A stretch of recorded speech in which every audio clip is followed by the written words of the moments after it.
Alhamdulillah Rabbil Alamin wa salatu wa salam ala Rasulillah Muhammad bin Abdullah wa ala alihi wa sahbihi wa sallima tasliman kassira.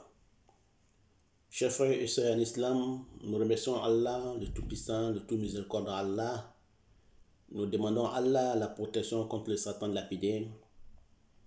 Nous vous saluons avec meilleure des salutations. Assalamu alaikum wa rahmatullahi wa barakatuhu. Nous demandons à Allah subhanahu wa ta'ala la bénédiction, salut et paix sur le prophète Mohammed ainsi que sa famille et ses nobles disciples et tous ceux qui vont les suivre jusqu'au jour de la résurrection. Amen. Chers frères et sœurs en islam, nous sommes aujourd'hui avec vous, votre imam, votre élève, Cheikh Swalio Salah, dit Al-Fawzani. Donc nous allons vous interpréter aujourd'hui le premier épisode de saison 3 de l'interprétation des rêves selon l'islam. Nous avons des images à vous interpréter, qu'Allah fasse que soit bonnet pour nous et pour vous. N'oubliez pas que celui qui a créé, celui qui doit être adoré, celui qui doit faire les lois, et c'est vers lui que nous allons nous retourner.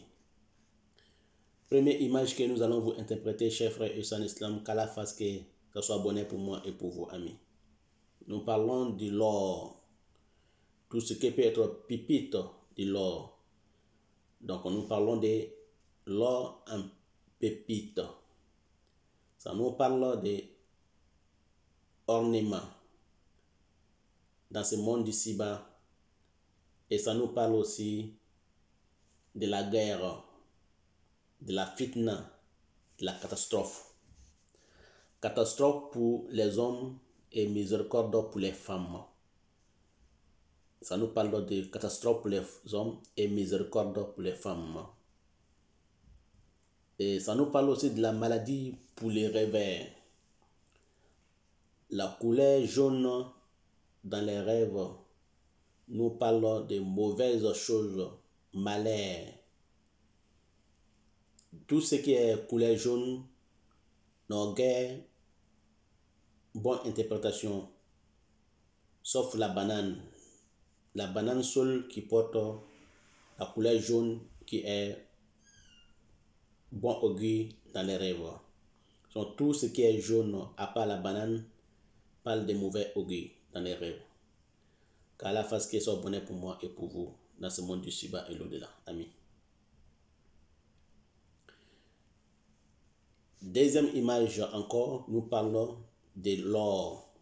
Mais ici, nous parlons de l'or en bijoux et en pièces, etc., etc. Entre parenthèses. Qu'Allah fasse qu'il soit bonnet pour moi et pour vous dans ce monde du Siba et l'au-delà. Amen. Ça nous parle du mariage pour un ou une célibataire. Ça nous parle d'un homme musulman avec une femme mécréante, chrétienne ou juive. Quand on voit que on a l'or dans un sac, ça nous parle de bonheur pour les hommes et pour les femmes. Quand on déterre l'or, ça nous parle de bonheur pour l'homme et pour la femme. Mais dans les mains, dans la main, ou dans les bras, ou dans le cou, ça parle de bonheur pour les femmes, mais malheur pour les hommes. Donc, l'interprétation du rêve de l'or, selon l'islam, qu'Allah fasse que ce soit bonheur pour moi et pour vous. Et ça nous parle encore d'un roi tyran, un président tyrannique. Si les rêveurs voient qu'il porte de l'or à la main, il devrait faire face à un gouvernement tyrannique quand il voit qu'il porte de l'or dans son bras ou dans la main. Il devra faire face à un gouvernement tyrannique.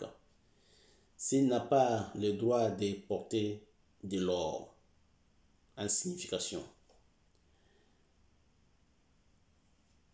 Et encore, quand il voit ce genre de rêves, il acquérera la bienveillance du roi. s'il a le droit de porter le lord, mais s'il n'a pas le droit de porter le lord, ça sera l'interprétation en inverse. Donc, ce sera interprétation en envers. Mais s'il a le droit de porter l'or, il accueillera la bienfaisance du roi ou du président.